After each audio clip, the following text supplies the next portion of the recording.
की एकादशी आती है जिसका नाम है इंदिरा एकादशी। आश्विन मास के कृष्ण पक्ष में ये एकादशी आती है।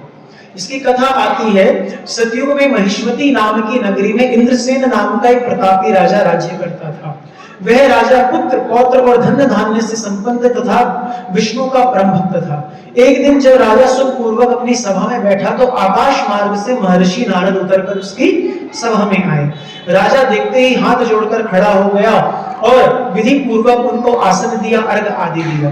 तब महर्षि नारद ने पूछा, हे राजन, आपके सातों अंग कुशलता पूर्वक तो है, तुम्हारी बुद्धि धर्म में, तुम्हारा मन विष्णु भगवान में तो रहता है। देवर्षि नारद जी की बातें सुनकर राजा ने कहा, हे महर्षि, आपकी कृपा से मेरे राज्य में सब कुछ कुशल है तथा मेरे राज्य में यज्ञादि कर्म सफल हो रहे हैं। अब कृपा करके आप अपने आगमन का कारण कहिए। तब नारद जी कहने लगे, राजन, मुझे महान आश्चर्य हो रहा है कि एक समय जब मैं ब्रह्मलोक से यमलोक को गया तब वहां यमराज की सभा में मैंने महान ज्ञानी और धर्मात्मा तुम्हारे पिता को बैठे देखा। मुझे बताया गया कि एकादशी का व्रत भंग होने के कारण यमलोक में है। तब उन्होंने जो संदेश दिया वो मैं तुमसे कहता हूँ। उन्होंने कहा कि पूर्व जन्म में कोई विघ्न हो जाने के कारण मैं यमराज के निकट रह रहा हूँ।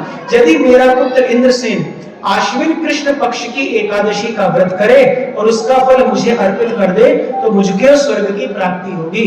तब राजा कहने लगे कि हे मुनिवर, आप कृपा करके इसकी विधि विधान मुझे बताइए, मैं उसको जरूर करूंगा। तो श्री नारद जी के द्वारा इंदिरा एकादशी की संपूर्ण महिमा को, उसके विधान को बताया गया, जिसको करने से महाराज वह जो उसके पिता थे वह उससे मुक्त होकर कहां पर, स्वर्ग लोक को आए।